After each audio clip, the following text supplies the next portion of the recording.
December 8th. We got a roll call, Charlie?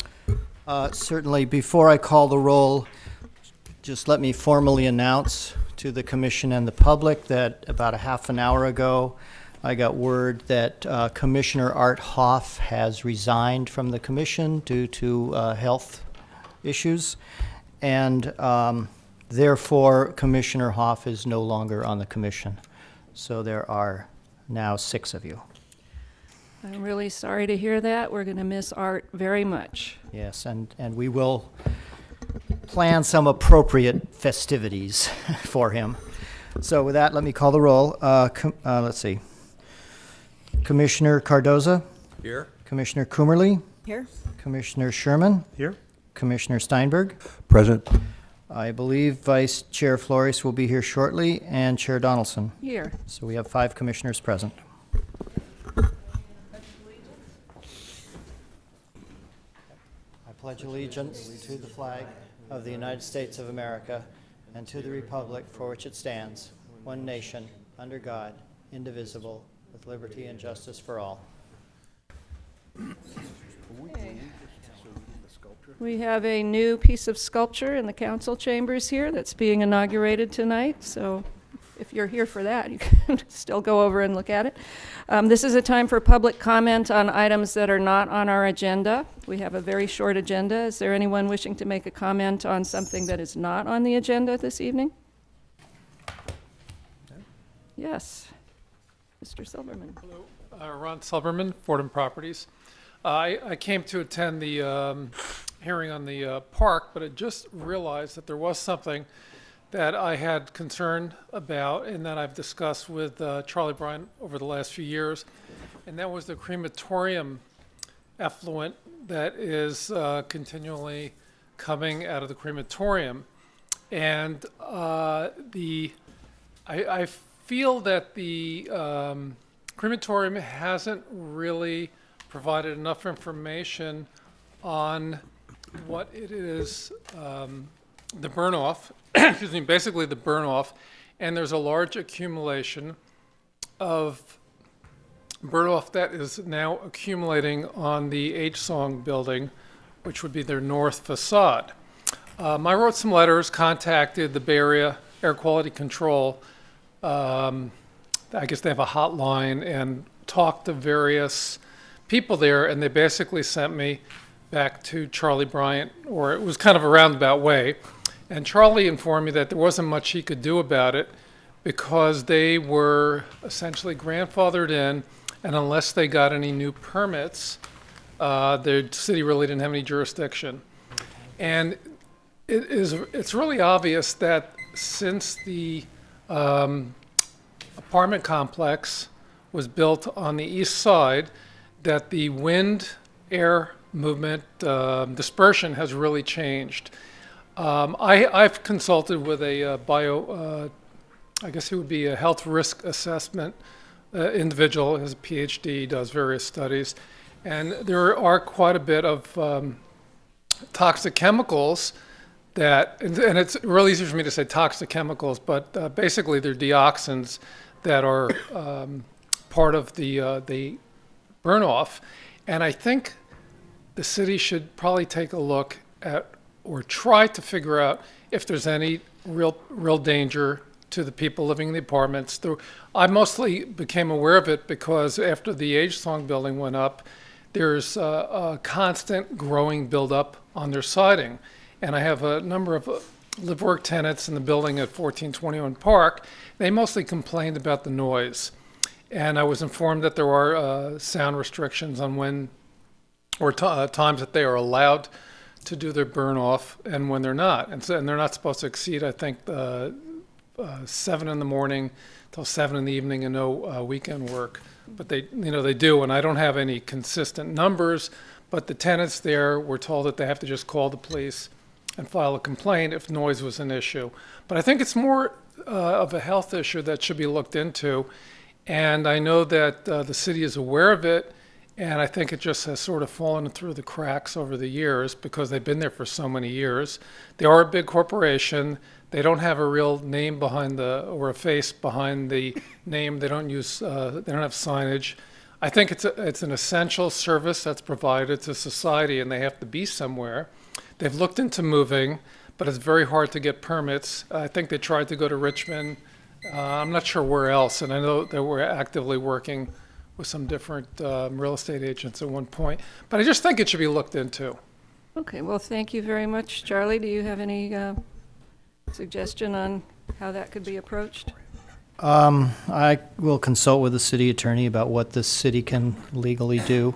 I've done a little bit of research into this, and I did learn that they have a, what's it called? A approval to construct or something like that from the Bay Area Air Quality Management District, which means they've been given permission by the Air Board to replace their existing cremators, as they're called, with some new ones.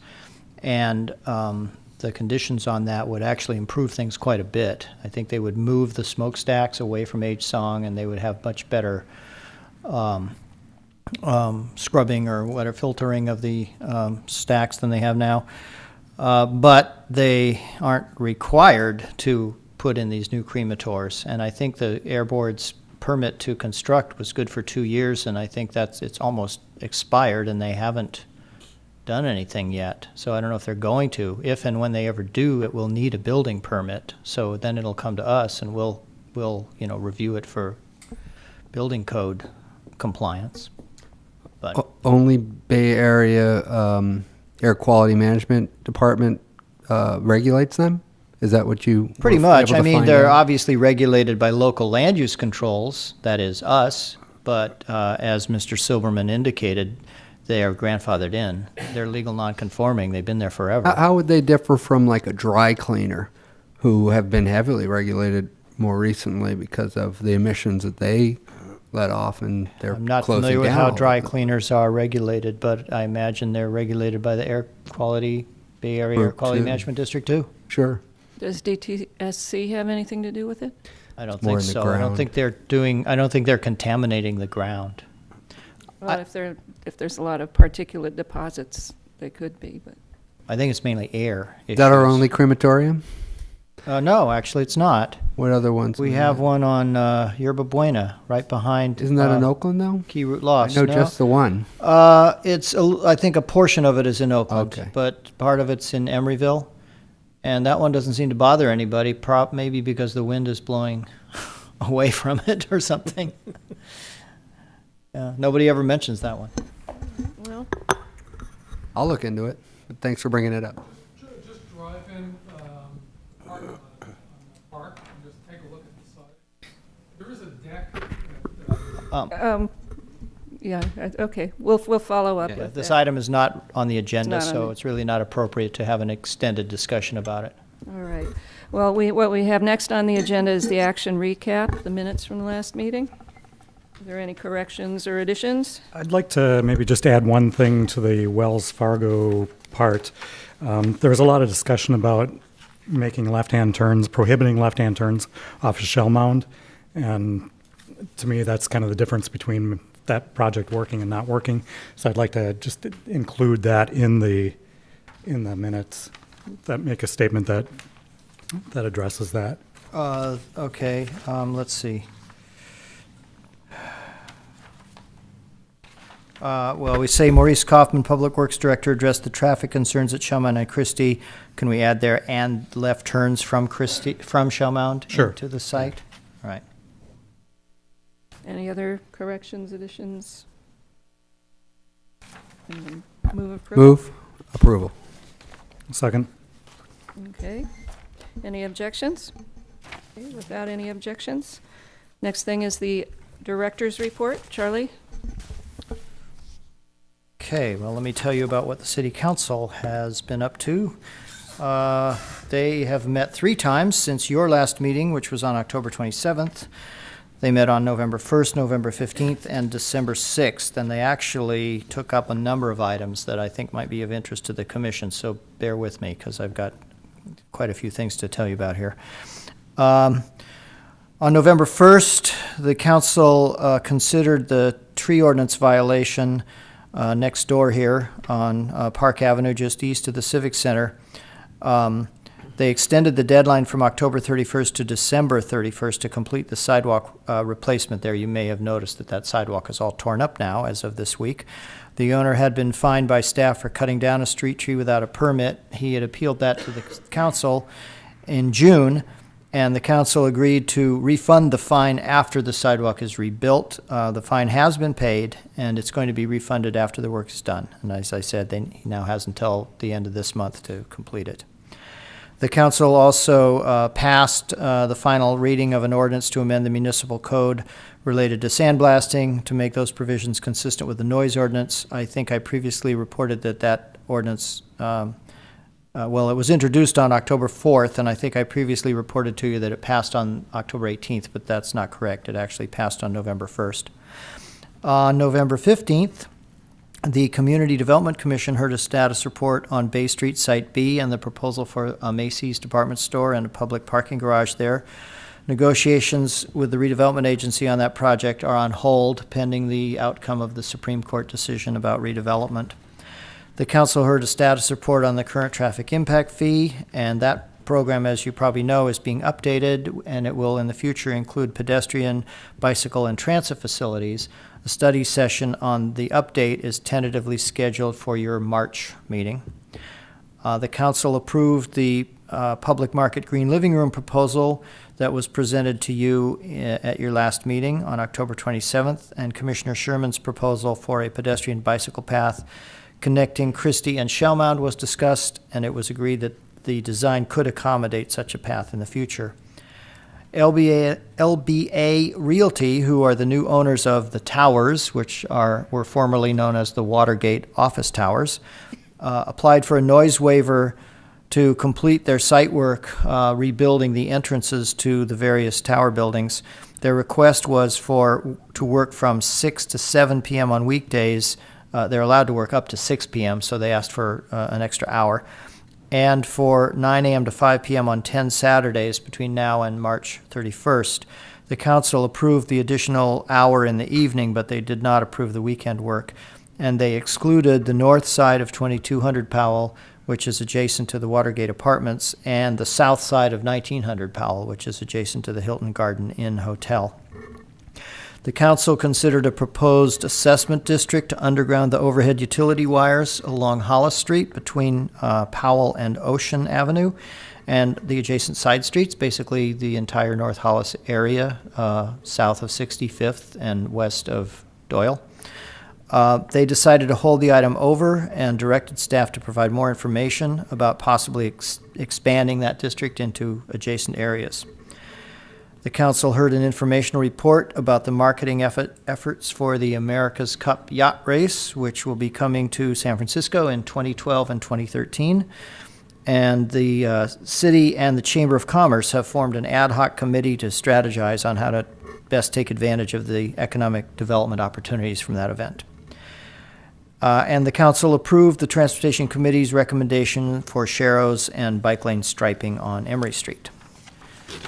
On December 6th, this past Tuesday, the council had the changing of the guard following the election. They certified the results of the November 8th election. Councilmember Bukowski made some brief leaving office remarks, and then new councilmember Jacqueline Asher and re-elected incumbents Ruth Atkin and Nora Davis were sworn in, and they made remarks. Jennifer West was elected as mayor, and Kurt Brinkman was elected as vice mayor for the next year, and they were both sworn in. The council then made appointments of themselves and members of the public to various boards and commissions. With the exception of the Planning Commission, all committee terms have now been set to expire on December 31st. As you know, Planning Commission terms expire on June 30th, and the council considered changing that to December 31st, but they decided not to. They decided to leave them on as June 30th. The council approved the official list of city holidays and its own meeting schedule for 2012, action that you took on your own schedule at your last meeting. The September 18th, 2012 council meeting is canceled because it conflicts with Rosh Hashanah. Otherwise, council meetings will be on the first and third Tuesday every month, except that the first meeting in January and the first meeting in July are both canceled for winter and summer breaks. The council approved the concept of a building occupancy resumption program. This really doesn't directly relate to the Planning Commission, but I thought you might want to know about it. It's something that my department handles. This is a building division issue, but what it is a program to certify third-party inspectors for post-disaster building evaluation, and the initial program would apply to Novartis, Wareham, and PG&E. This is so that they can get back up and running quickly after a major disaster like an earthquake. They have biotech labs that have, important research going on that can't be interrupted. So this allows them to have certified third-party inspectors that have been pre-approved by the city to go in and inspect those buildings and say whether or not they're safe to occupy after a disaster. So we got direction from the council to move forward with that, and we'll now be developing the program in more detail. And then finally, with regard to the North Hollis undergrounding, that came back to the council on December 6th, and as directed at the previous meeting, staff presented an informational report about the possible expansion of it to other areas. And after the presentation and testimony from a number of property owners, the council did approve 2 resolutions to start the process of forming the district in the so-called central area from Powell up to Ocean. And then they directed staff to continue studying the possibility of establishing an undergrounding district, a separate undergrounding district in the northern part of the North Hollis area. In other news, as you may know, the public review draft of the pedestrian and bicycle plan has been released. It was presented to the BPAC on November 7th, and it was discussed at length at their meeting this past Monday, December 5th. That discussion was continued to their next meeting on January 9th. The plan will then be reviewed by the Public Works and Transportation Committees. A Planning Commission study session is scheduled for February, and then it will come back for adoption later in the spring. If you don't have a hard copy and you'd like to take a look at it, or anyone in the public would like to look at it, it's available on the Ped Bike Plan website, which is www.emeryvillepedbikeplan.org. And Emeryville Ped Bike Plan is all one word, lowercase. Is there a link to that on the regular city website? There is. Okay. There is. It's easier to just enter that, but you can go to our website, go to Planning and Building Department, Planning Division, Plans in Progress, Bike Plan, and then click the link to the Ped Bike Plan website, and you'll get to the same place. The Center of Community Life has a couple of upcoming workshops. There's one next Tuesday, December 13th, right here in the council chambers from 6 to 9 p.m. And then the next one after that is the day before your January commission meeting. It's on Wednesday, January 25th from 6 to 9 p.m. at the Ralph Hawley Middle School site on 61st Street between Doyle and Vallejo. Finally, PG&E has sponsored a design competition for zero net energy for the Sherwin-Williams site. Yesterday morning, Councilmember Davis, Senior Planner Miru Desai, and myself attended a presentation at the AIA San Francisco headquarters where the winners were announced. I guess John King was there too, although I don't know what he looks like, because he had an article about it in this morning's Chronicle. Yeah, I read it. And he was quoting the people who spoke, so that's how I think he must have been there. We have arranged to have these designs displayed here in City Hall after the first of the year, and then we hope to have a special session with Sherwin-Williams and the development community to discuss the designs, so stay tuned for more information about that. And that concludes my report. I'd be happy to respond to any questions you may have. I just had one question about the undergrounding, the 2 separate areas that were considered on Tuesday. Are the side streets and the residential parts being considered in either one of those? Not the areas between Doyle and Vallejo.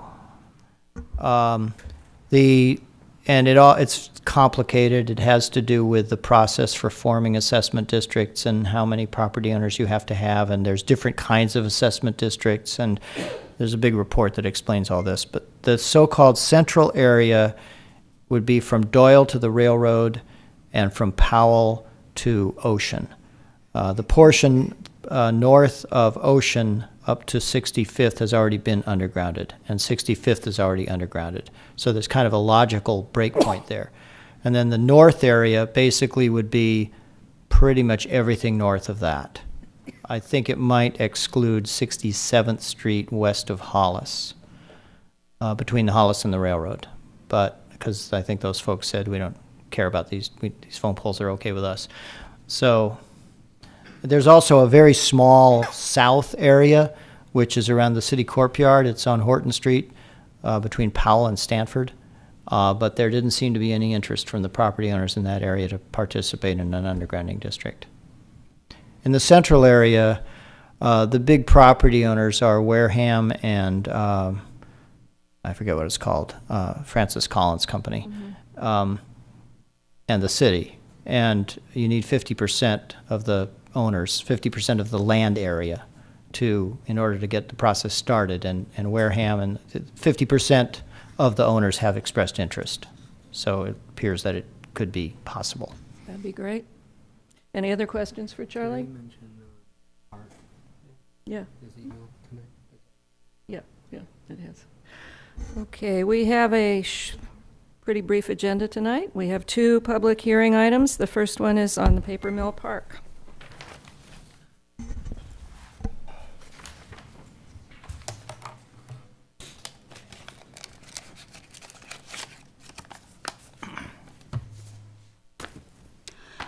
Good evening, Chair Donaldson, Commission members. A little bit of a background regarding the Papermill Park design that is in front of you today. The Planning Commission recommended approval for the Papermill mixed-use project, which is now known as the Parkside Mixed-Use Project, in October of '08, and it was followed by the Council approval on November of the same year. This project, just as a reminder, included 166 residential units, 3 live-work units, about 14,000 square feet of flex space, and about 4,500 square feet of retail restaurant space. The project also included construction of a public park and construction of replacement parking lot for 41 existing private spaces. And pursuant to the condition of approval, the Planning Commission and the City Council must approve the design of the public park, which is why it is here today. So this is the project area. It's approximately an acre, and you can see the public and the private portions. There will be a land swap, which is currently underway, in order to accommodate the park and the replacement parking. This is the bird's eye view of the area, and so we are looking at this. And this is ground level of the area in question. So the applicant held 2 community meetings. The first one was back in the August of 2008, and the purpose was to solicit ideas for the design of the park. They did not come with a pre-design. They wanted to get ideas from the public. And a second meeting was held in October of this year, and 2 park designs were presented based on the ideas that they had received earlier. And the general consensus was that the preferred park design would be a combination of the 2 schemes, and that is what is in front of you today. So this is the proposed park. I will only briefly talk about it as the landscape architect is here, and he will go into further details. But essentially, the private parking lot is towards the east end, and the driveway will be through Dole Street, and it accommodates about 43 parking spaces. The park itself, couple of main features is the dog run, which was what was the main feature that the people wanted to see a dog park. And this will be enclosed with a 4-foot metal fence. There'll be sitting areas inside and outside. There's a lawn area. In addition to that, there's a patio area which would accommodate or go with the restaurant space that is conceived here. This corner here of Hollis and Stanford is going to be held by a magnolia tree with a round curved seating area around it. In addition, there is bicycle parking spaces here, and some form of public art is also anticipated to be installed. So this is the plant palette images. You can kind of see, gives you an idea of what the park might look like, and this elevation kind of also shows how the park would look from facing north. A note, in order to accommodate this park, 38 trees will be removed. Since most of the trees are on public property, they are considered street trees and are subject to the urban forestry ordinance. However, since this is a public park, the city is exempt from the various requirements of getting a tree removal permit. So that concludes my presentation. Our recommendation is that the commission recommend approval for the park to the city council. If there are any questions, I would be happy to answer, and the applicant is also here with the presentation. You have a Plan A and a Plan B, don't you? Those were, just for your reference, those were the two proposals that were presented at the second community meeting. And as a result of the ideas, the input that they received, they combined a number of features of the two. So the main, and I have not shown that here, so. So Maru, could you explain a little bit about the configuration of the parking lot, or would the applicant be the one that would give that information? What question did you have in mind? I don't believe that the curb line is changing. I'm wondering why the access is changing from Stanford Avenue to Doyle Street, whether that's necessary. I can explain that. Actually, the curb line is changing. We're fighting for inches here. And we figured out, in consultation with the Public Works Director, that we can actually shave about 3 feet off Stanford Avenue and still have enough room for parking on both sides and 2 travel lanes, and it's a bike boulevard. So the curb is moving south 3 feet, but the reason that the driveway is on Doyle Street, we looked at a lot of different parking lot configurations, and this was negotiated with the owners of these parking spaces, who are the owners of the building across the street to the south. The problem with putting the driveway on on Stanford, is that it would be then in the middle of the parking lot, and it would take up some of the parking spaces. And those would have to be replaced at either end of the lot. If you line the driveway up with the maneuvering aisle in the middle, then it doesn't squeeze out any parking spaces, if you follow what I mean. Mm-hmm. So if the driveway were on the side, the entire parking lot would have to get a little bit bigger to replace those parking spaces that the driveway replaced, which means it would take up a little additional park space. The park would get smaller, the parking lot would get bigger. If you're concerned about traffic on Doyle, I've heard that concern expressed from a resident of Doyle Street Co-housing, which is down the street. I think, frankly, that's kind of a non-issue. I think people could go down that way to get out regardless of where the driveway was. But concerning traffic right here at the intersection of Doyle and Stanford, the applicant believes that most of their clients will be coming from Powell Street and not from Hollis. That's how they're going to direct them to come anyway in their literature and stuff. So that means that most of the traffic would not be going through the Doyle-Stanford intersection. It would just be coming straight off Powell and into this driveway. If the driveway were on the Stanford side, then that traffic would have to go through the Doyle-Stanford intersection to get to the driveway. As it is, traffic coming off Hollis Street and up here would have to go through the Doyle-Stanford intersection to get to the driveway, but we believe that is less traffic than would be coming from Powell. So having the driveway on Doyle actually results in less traffic at the Stanford Doyle intersection than putting it on Stanford. So are those parallel parking spots on Stanford that we see on the non-rendered plan? Yes, this was specifically configured to provide, I think it's 10 on-street parking spaces that would be short-term spaces to serve the restaurant and other retail in the Parkside project. Would food vendors be able to park there? Food trucks? I suppose they could if they got a permit, although if there is a restaurant that goes in there to that space, there's a distance requirement from restaurants. What is it, 200 feet? Yes. So they probably couldn't. And how does this park tie into the master plan for the Greenway? Is this a slot park, or does it somehow connect visually to the new park to the west? This is actually not part of the Greenway. It's a little bit off the Greenway. It's really sort of an extension of Stanford Avenue Park. and it's shown in the general plan as a park. Although the bicycle boulevard on Stanford Avenue is a sort of a component of the greenway. As you may know, the diagonal of the greenway between Stanford and 59th is supposed to be pedestrian only, even though it's not signed, but bikes aren't supposed to use that. So to get around that big square, bikes can either continue down Doyle Street to Stanford and then go over to Horton, or they can go down 59th Street to Horton. So this is part of that greenway for bicyclists, but that's in the street. Will this ever be gated or fenced, or is this just going to be open and signs will say private parking? Except for the dog run. Oh, the parking? This is a private parking lot. Yeah, Public no, parking it's lot. just going to be signed.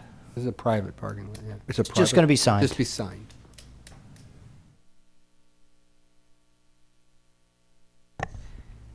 I guess my question about the parking lot was not so much about the traffic, but about the potential to save the trees in the area for landscaping that's along Stanford if we didn't have a pathway adjacent to the building on the north side of the parking lot, because there is no path on the eastern, that path doesn't connect with anything in the other parts of the park. So I was wondering whether it had been looked at to configure the parking lot closer to the buildings and leaving the mature trees on that segment of the parking lot.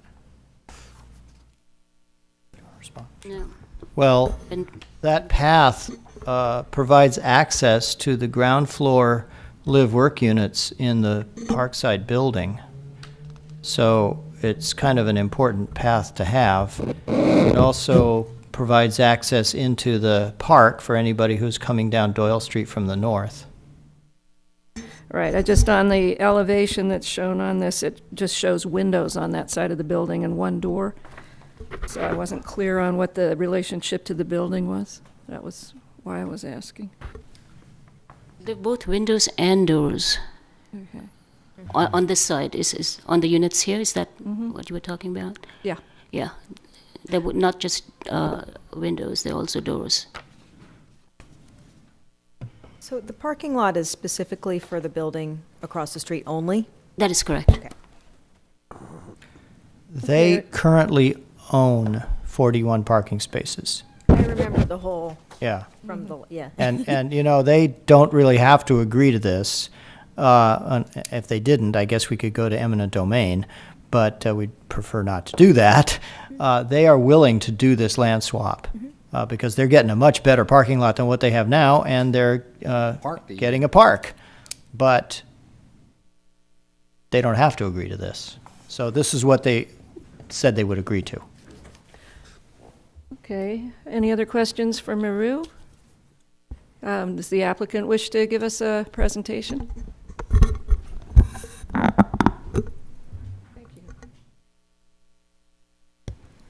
Good evening. My name is Scott Foyer. I'm the project landscape architect with Environmental Foresight.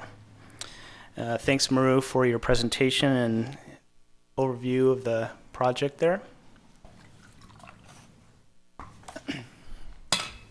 We have the similar graphics here on the screen that you have in front of you.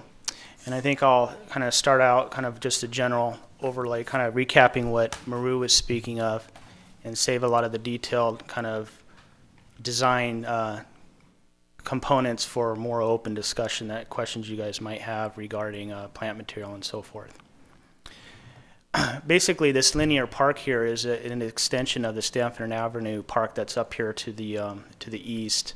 There's an existing playground in the park up there. There's a basketball court, and we're looking at programming the west end of this linear park feature with an anchor on this end here of a cafe. It's more of a plaza type space that's on Hollis Street, with the open space of the park more in the middle, with the general access going up here through the corridor between the two proposed new apartment buildings that are being built up to Powell Street.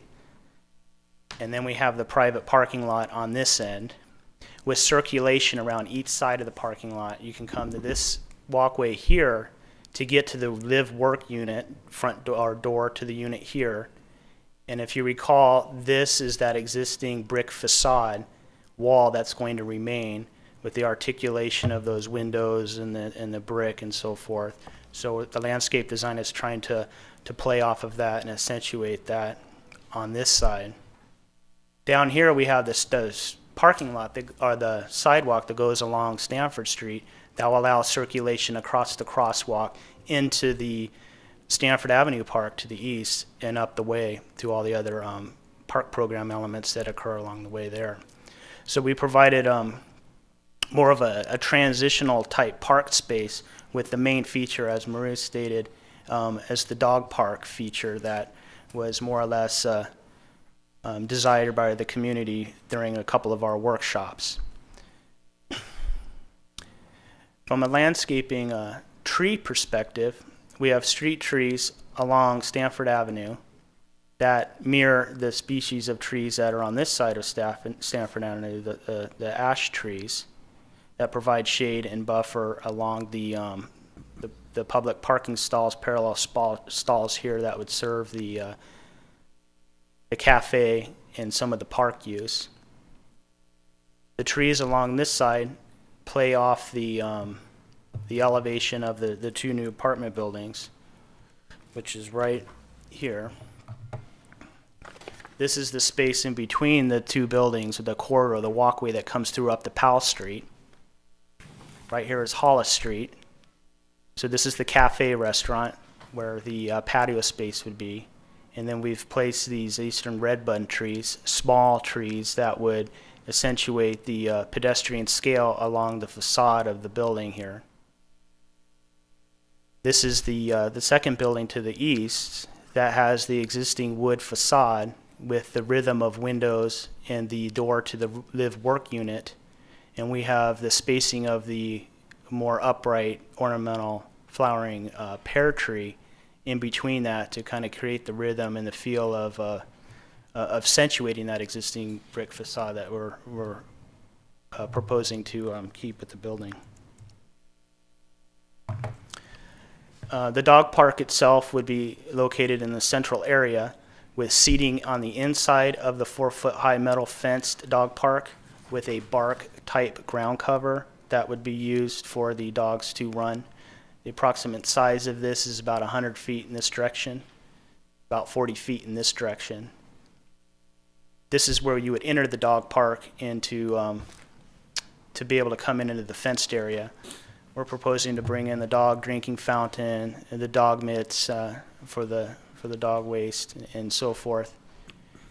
On access coming down the center corridor here, we have a seating area and a picnic table with some ornamental grasses and plant material that would provide another terminus as you come down the corridor, as well as a place to observe the dogs and sit and watch in more of a park atmosphere.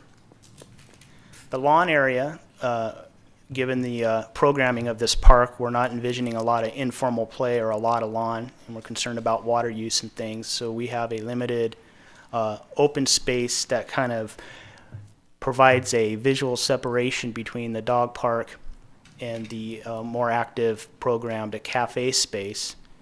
And we have these little pop-outs here where we have some picnic tables with some ornamental grasses providing a little buffer along the dog park edge, with some more ornamental grasses and things here that could help treat stormwater that comes off the patio. Benches and trash receptacles per the city standards. We talked about bike racks and an appropriate location for those, and through the community workshops, there was a desire to keep those more towards the west end of the park on Hollis Street. So we're kind of playing off this curving corner feature with a small little retaining wall, seat wall, that will hold some of the grade of the Stanford and Hollis Street corner as you step down into the park. This is all ADA accessible coming down here without the need for handrails and steps. A very graceful, simple kind of transition from this corner down into the plaza. The center feature here, we're envisioning a raised seat wall, circular seat wall with a specimen tree. We're looking at the saucer magnolia tree. It's a deciduous tree that would provide some summer shade as well as some warmth of the sun in the winter. That was a strong desire by some of the community members during our workshops. Given the fact the cafe is located down here next to the fairly busy traffic on Hollis Street, we're proposing these more or less little panels or screens, if you will, that could be a part of a public art gesture that could provide a functional use as well as a public art amenity to the park. And we're thinking it could be possibly some type of resin panel that has a little transparency through it, maybe with some metal work that has an artistic flair to it, but also provides a buffer between Hollis Street and the cafe seating without having a whole wall there. So there's a little bit of a transparency and circulation through there. The center area here, there's some steps that go up into the apartment complex, up to the second level podium garden. This is a private garden space, but the steps do come down and engage the park. So we have an area here where people can congregate and sit on the steps, have their coffee that they drink at the cafe, watch the dog park, watch people going by. A seat wall feature that breaks up the rhythm of these trees that we have planted here, the small trees. And then within the private parking lot, again, there's 41 spots, including handicap stalls that is being requested by the city at this time. That satisfies the agreement with the adjacent applicant. These little areas here at the end of the parking lot are meant to treat the stormwater that falls within the parking lot paving. We've been able to capture stormwater treatment for these parallel parking stalls by a planter at the end down here. So we're trying to take into consideration, a lot of the green measures and bay-friendly practices that the city's looking for on a lot of these public projects. So we have them integrated in. And I'll quickly just go through a couple of these. This is our detailed planting concept at this time. This is something I think you guys had a chance to look through. You have this there. Identifying all the different plants is a little bit more specific on our planting concept. I won't go into a lot of detail with this right now, but I'm sure you might have questions, and we can certainly answer those and work through issues on that. Your third sheet has some plant images that show the character of some of the plant species that we're proposing and kind of the attributes of those and the heights of some of those trees and how it's a subjective type rating, but more or less an industry standard. We kind of have the general sizes of how these things will be, so you can see how the trees will grow over time along the facade of the new apartment building. And then the site furnishings down here along this line are basically following the city standards for site amenities or site furnishings, street lights, bike racks, trash receptacles, so forth. Drinking fountains, paving materials. Again, the dog park would be bark material. There was a lot of desire to keep the maintenance down and the muddy lawn issues and worn out maintenance problems with that. So I think the bark surface material would be fine. For the cafe area, the Plaza Cafe, we're envisioning a colored concrete. It's a little more conducive to maintenance with the food and spillage and keeping it clean. So it's going to be like a colored stamped concrete material. And then some of the bisecting paths going through the park and these curving arcs, but specifically this one, and then the little area here would be a decomposed granite paving walkway. So it's like a secondary type walk, not a primary walk. So it's an image of that. And then lastly, we talked about the tree removal and removing the 38 trees on site. Of course, there was initial studies to say how can we preserve some of these trees, especially the Chinese elms that are along Stanford, are nice mature trees. They are on a mound. There's a grading. There's a mound that they're growing on, and given the fact that they're going to be narrowing down Stanford and putting the parking lot in, the grading that's going to occur is going to be impacting those trees, as you can see where they more or less fall in here right now. So we've kind of took a fresh approach to this and integrate in more of the plant material, the planting concept that has a little more contemporary feel that goes along with the adjacent new buildings that are being built, but yet we wanted to try to integrate some of the character of the existing neighborhood planting. It's a little more organic, has a more variety of plants. So we've kind of brought that in on this clean slate on this park. And I think with that, perhaps we could just open it up to questions. And I have my colleague here, Danielle, and I, and the applicant, we're all here to answer questions that you may have. Any other questions for the applicant? I had a question about the surfacing of the dog run, or the dog play area. Most dog parks that I've seen that have been more recent use DG and not bark. It's easier to keep clean, doesn't turn into, a mud pit, so I'm kind of wondering why you went with the bark. Yeah, I think it kind of stemmed from the community workshops we had. I mean, we were proposing a combination of the DG and lawn in our original schemes, but I think probably appropriately so that the size of this dog park and the amount of use it would receive, that the lawn would be worn out, and the DG doing the whole thing. I guess it's an option. I think it's something.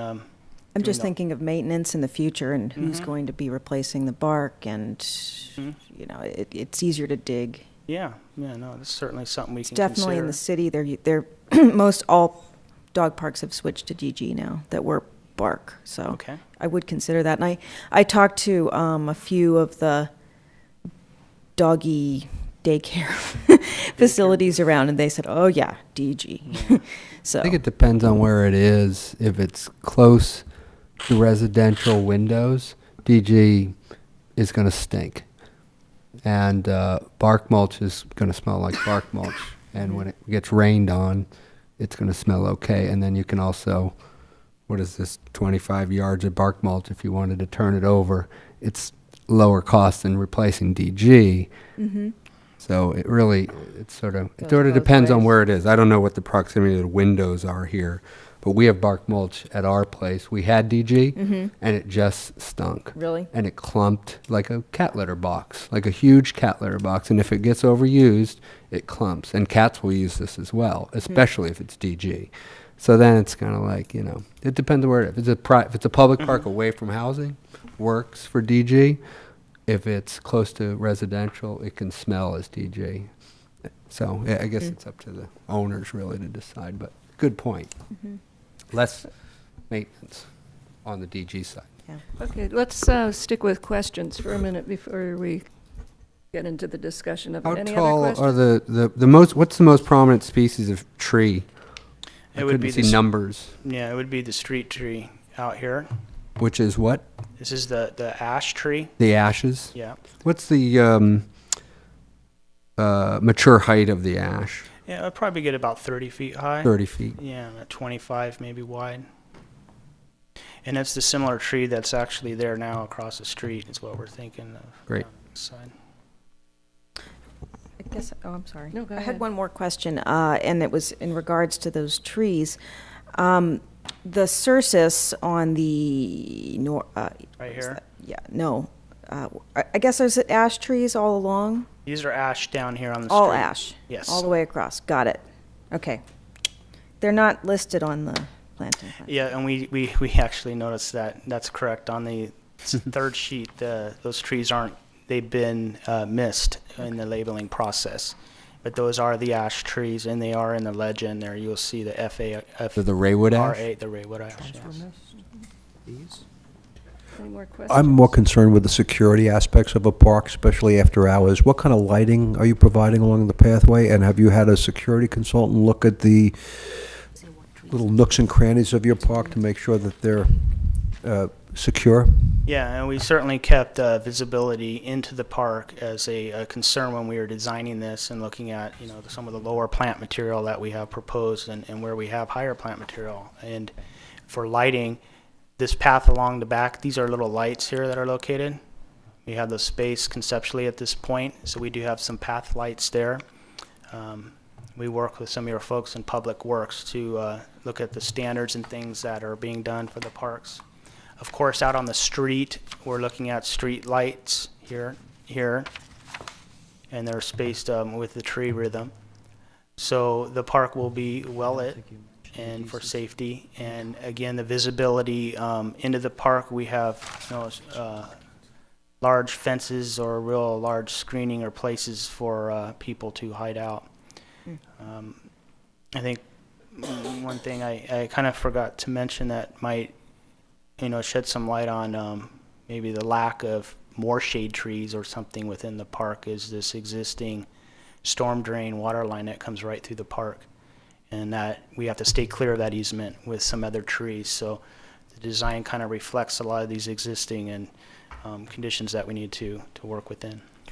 Okay. Chair Donaldson, if I could just comment on the security issue. This park proposal was reviewed by our internal development coordinating committee a few months back, and that committee, of course, includes representatives from all city departments, including police. Police looked at it, and they didn't have any particular concerns about security. Great. Okay, are there any other questions for the applicant? No? Okay, thank you. This is a public hearing, so I am going to open the public hearing. Is there anyone wishing to speak on the park design?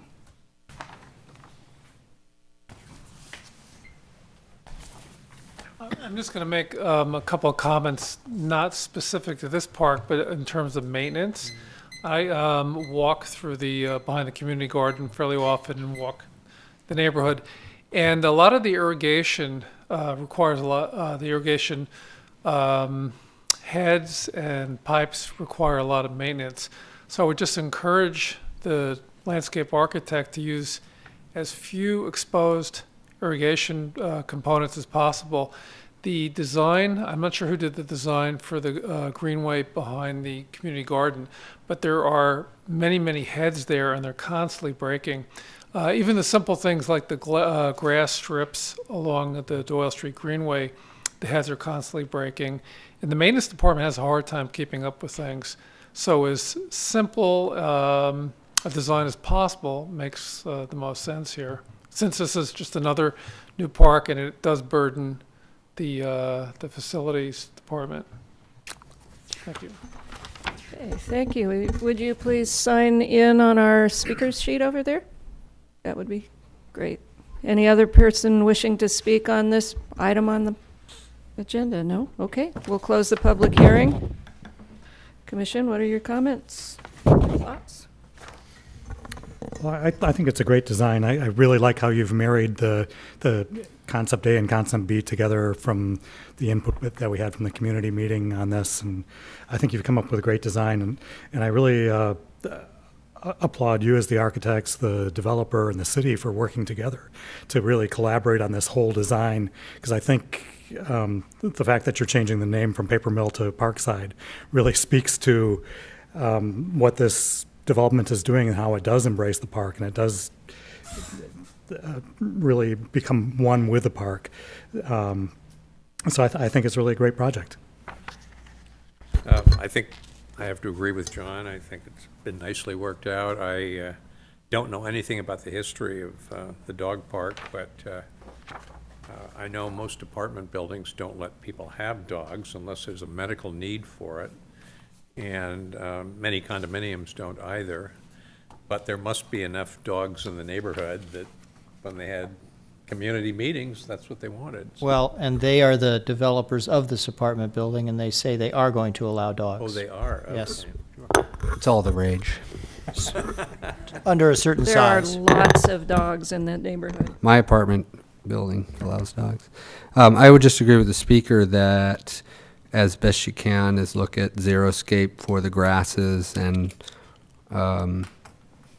low-lying stuff. You know, I mean, the less irrigation, the better. Because it's a dog park, you have to get into the dog park with your dogs. Let's assume it's going to be heavily used. The lawn's not going to really, it's going to take a beating. So it might as well be one of those resilient grasses that just is very drought tolerant and maybe doesn't need much in the way of irrigation at all. You're going to need drip, obviously, for all your trees until they get mature, but then drip can be pinched off eventually, and you won't need it once they've reached 2 or 3 years maturity. So Otherwise, I agree with everyone. It's a great project and a long time coming. Been talking about this for a long time. I know staff worked hard on the land swap, and so looking forward to a new park in this neighborhood. You can't have too many parks. I think it's great. And I showed it to my dog, Sophie, who's an 86-pound lab, and she will be your first client, so to speak. So she loves it. Thank you. Yeah, I think you all listened to the concerns of the community and input and integrate it really nicely. And the new design it has lots of interesting little spaces, yet it's simple. And I think it's going to be wonderful, and I'm really excited. I've already told people that there's a dog park coming. So I'm excited to see it happen. I think this is a good project, too. I'm sorry to see that some of the trees can't be saved at the north end. If there were any possibility of saving like at least a couple of them over on the Doyle Street side, that would be great. But if the grading is going to knock them out anyway, I would rather see this park built than fuss about that. So is there a motion? I'd like to make a motion that we approve Or we this project. recommend approval to the city council? Yes, Yes. absolutely. I second that. Okay. All right, on the motion, Commissioner Cardoza, Aye. Commissioner Kummerly, Aye. Commissioner Sherman, Aye. Commissioner Steinberg, Aye. Vice Chair Flores, Yes. and Chair Donaldson. Aye. 6 ayes. The motion is approved. We will forward your recommendation to the City Council. That's great. Thank you very much. By the way, this is scheduled, I believe, for the council's February 7th meeting. Great. When will it get built? February 8th. Thank you. We'll be ready. We'll be ready. Okay, well, thank you. In line with the irrigation comments, our next item on the public hearing agenda is our water efficient landscape ordinance. Diana? Landscapers might as well stick around for this one. It's a landscape evening. Come on.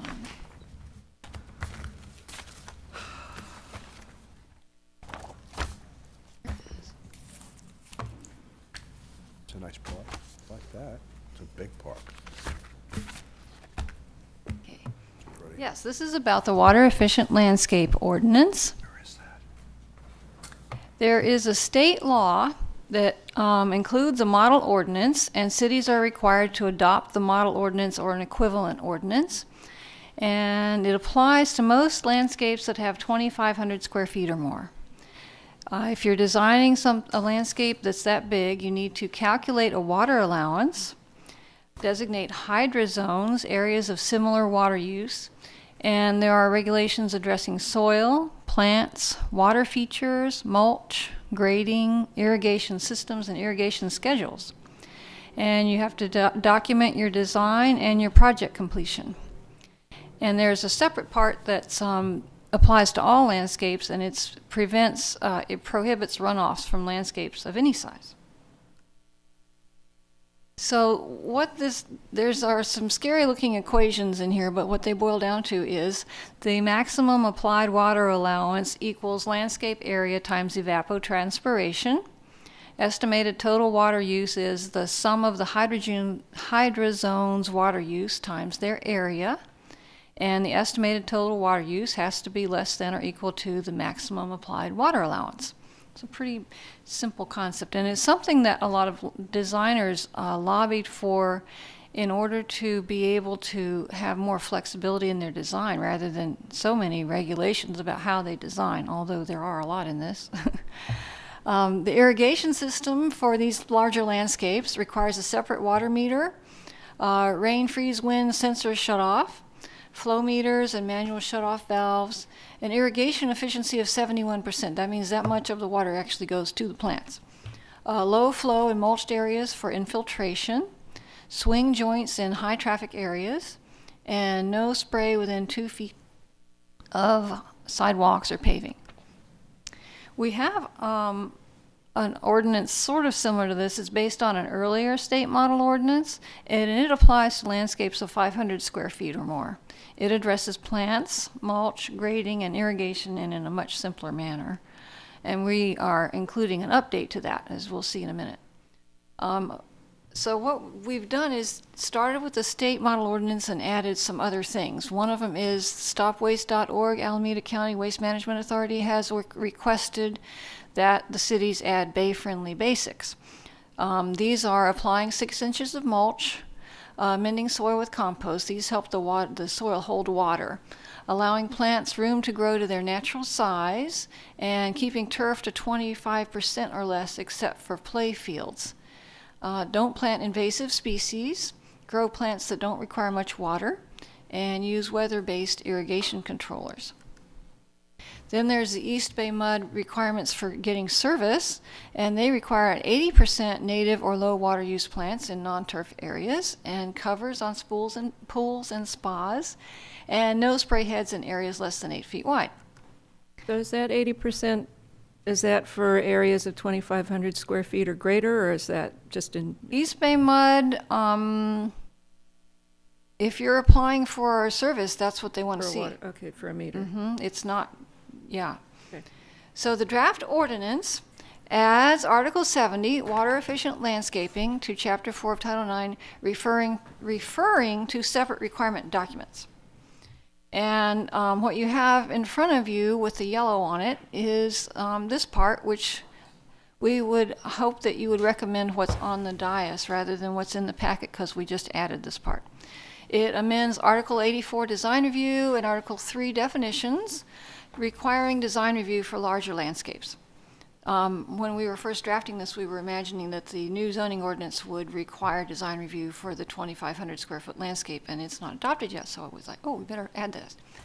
And then in Chapter 36 of Title 5 Public Welfare, we prohibit irrigation runoff. So if you're going down the street and you see somebody's irrigation pooling on the sidewalk, you call us up and we're supposed to go after them. And then it amends Chapters 1 and 2 of Title 1 General Provisions setting penalties. So our requirements document for smaller landscape, and I know you hate to get things on the dais, but I did make a couple changes to that too. It's behind the actual ordinance. It's a one-sheeter.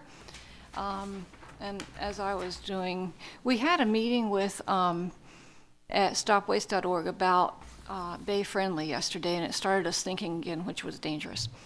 So so the requirements for smaller landscapes, they apply to from 1,000 square feet up to, but not including, 2,500 square feet. And it updates the existing ordinance incorporating bay friendly and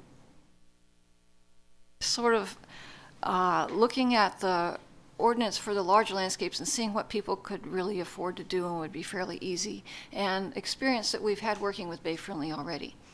And it changes the threshold from 500 square feet to 1,000 square feet, because that's what most cities are doing. And we wanted to be sort of same level playing field, so the landscape architects can move from town to town with the same rules. And it regulates plants, mulch, grading, and irrigation, but not to the detail that the larger landscapes do. So the requirements for smaller landscapes are 80% of plants, little or no water except for turf, maximum 25% turf except play areas, don't plant a pest, group by water use, and choose and locate plants to grow to natural size. That's something I'm adding now to the one that's on the dais, because that's the only bay-friendly thing I didn't have in there. Amendments in mulch, 6 yards of compost per 1,000 square feet, 3 inches of mulch. Required trees need to have adequate rootable soil volume, so they're not stuck in compacted clay soil, so their roots can grow out. And we have what that is, how much that is in there. And grading needs to minimize erosion, runoff, and water waste. And irrigation, I'm not quite sure why this had separate landscape water meter. I may have heard a rumor that that was going to be required, or it was. It is required. East Bay Mud requires you to have a separate water meter if you apply for new service for your irrigation. Or less than 2,500 square feet? Oh, no. Well, I don't know about that, so I apologize. I went online today to check to see if it was still what it was a couple years ago, and it's for 5,000 square feet. Okay, my apologies. So I really don't want the little people to have to. It's expensive. It's several $1,000s. A water meter is. I don't know why that was in there, but we're taking it out. I hope. And but what they do require, what it does require for the smaller landscapes is moisture-based controllers with rain shutoff, preventing irrigation runoff, separating the valves based on water use, if you do have separate water use areas, trees on separate valves where it's feasible, matched precipitation rates, uniform distribution. If you have elevation differences, check valves so the water doesn't run out the bottom, and low precipitation rates on slopes. For larger landscapes, they have all those rules and more. And it applies to 2,500 square feet. It's based on the state model ordinance, the bay-friendly, East Bay mud requirements, Emeryville's weather, Emeryville's evapotranspiration, and Emeryville's process, which I'll talk about in a second. And it also addresses soil, plants, water features, mulch, grading, and irrigation. So in Emeryville, we're asking them to provide a design review with the design review application, a landscape design package. And I think that's about the same level of detail they've been providing to the Planning Commission. And then the irrigation design package with the grading or building permit application, because there's a lot of detail in that. They don't want to do that before they get their entitlements. And it doesn't affect the overall design of the project. And then the project completion package, which is a certification of completion and a schedule for irrigation and a schedule for maintenance, has to be done with a certificate of occupancy. So that concludes my report, and we would like to know what you think of the draft ordinance as set forth in your resolution, and the one-page requirements for smaller landscapes and the multi-page requirements for larger landscapes. Final? My only concern is that, going back a slide, the irrigation getting designed at building permit submittal, it's not very, it doesn't happen very often unless it's some huge developer or like Pixar or whatever.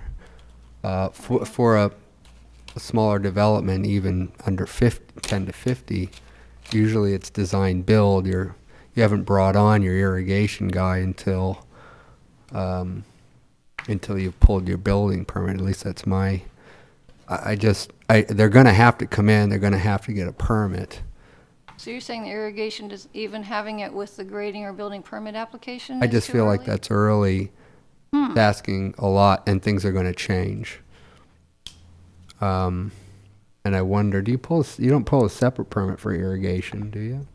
You have to submit a. Well, I'm no expert in this area, but typically when I look at building permit plan sets, they've got all the landscape drawings in there. The landscape drawings are in there, but the Including- irrigation. But when you- Including irrigation, including. If you do a know, landscape set for a permit, How you many put people at this committee has submitted to the city of Emeryville? Because I recently did, and I don't have irrigation plans. I just have landscape plans.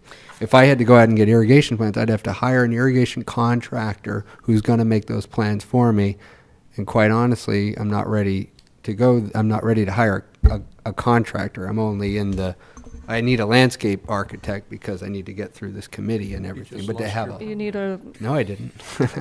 So that's why I wanted to bring it after the Planning Commission to building permit time. No. I'm just thinking of practically. Well, I don't know. For how- me, it's design build. Now I've got my permit and I get my irrigation guy. Now he's got to put plans together, and I've got to resubmit them as design with my plumbing, with my electrical. This is how design build works, and that's basically what a lot of developers are doing these days, unless they're big and have a lot of money, like the one that just left. Well, it's before you get all your building permits, but not before you get your first one. Is that what you're saying? Not before you get your B permit. Charlie? Is there a permit for irrigation separate? It's just your building permit. Landscape. Well, there could be. I mean, if you were just doing irrigation, it would be a plumbing permit. Not a landscaping But permit. typically, building permit plan sets have a bunch of sheets in them that begin with the letter L. Yeah. And usually those include planting plan, grading, irrigation, layout, layout. Yeah. planting, layout, irrigation, Right. detail sheets. I mean, Right. there's a whole set Right. that you And usually put together. irrigation's usually in there. It's my job to I'm do it every surprised to day. hear that it wasn't in your. My Irrigation day is job usually- too. I don't know where. Landscape architect. I work for a developer. I'm talking about from the development side. If, Mm-hmm. okay. If it's not in the building permit plan set package that the permit is based on, then I don't know when we would ever review it. 'Cause the When- ne- Well, with all the WUCOL and the MIWA, MAWA, whatever the heck that is, they're gonna, it's, the irrigation's included. Yeah, it has You to have be, to I know it has to be calculate designed, that, I know it so. has to be calced out, there's no getting around that. I'm just thinking at the building permit application time, when you're submitting and having detailed irrigation plans is not practical. It doesn't, it does happen, it just, we don't do it, and I know a lot of smaller developers don't do it. Anyway, what does this say? What does this bullet point say? Irrigation design package with grading or building permit. So irrigation design, fully designed system at your building permit submittal. But this right? is just for larger landscapes, remember Right. that, right? Yeah. That's all I'm really talking about. Okay. And how is this different than what's going on right now, Charlie? It is. It's not different.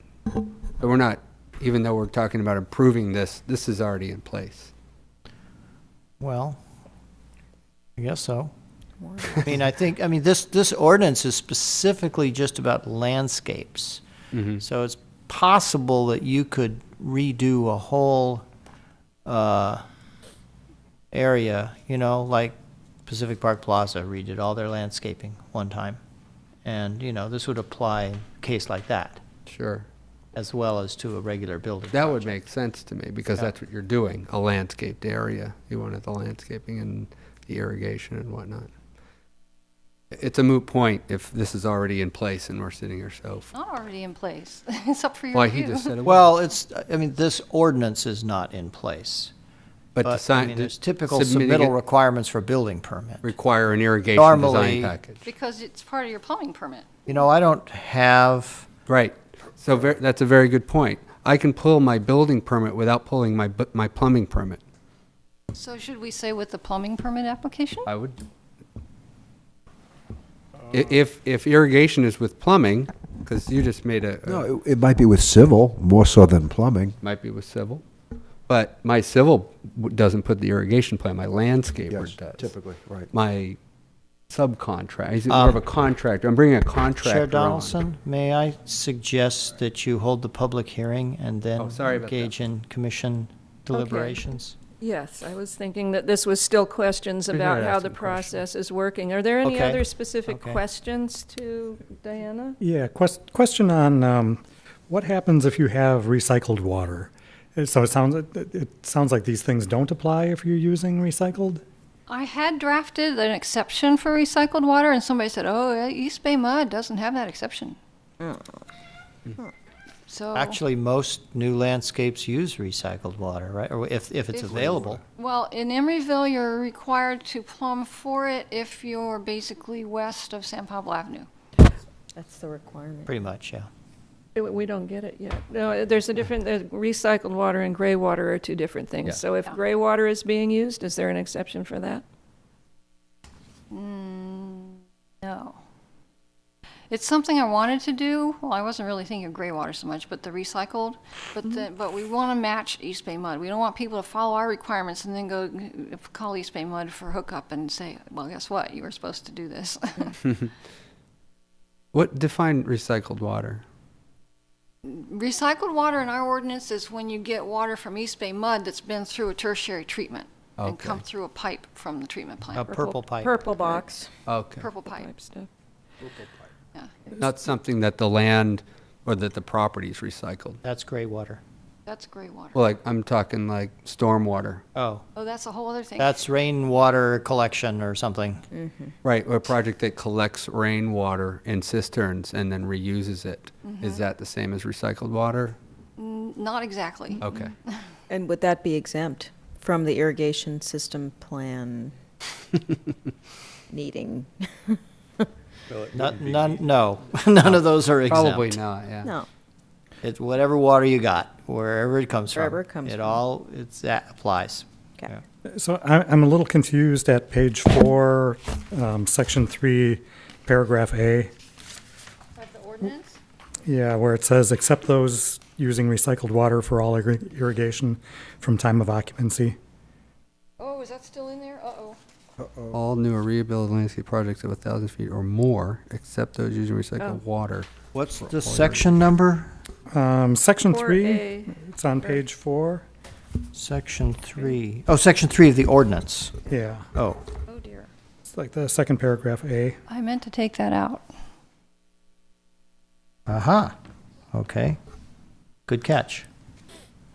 So we should delete except those using recycled water for all irrigation from time of occupancy.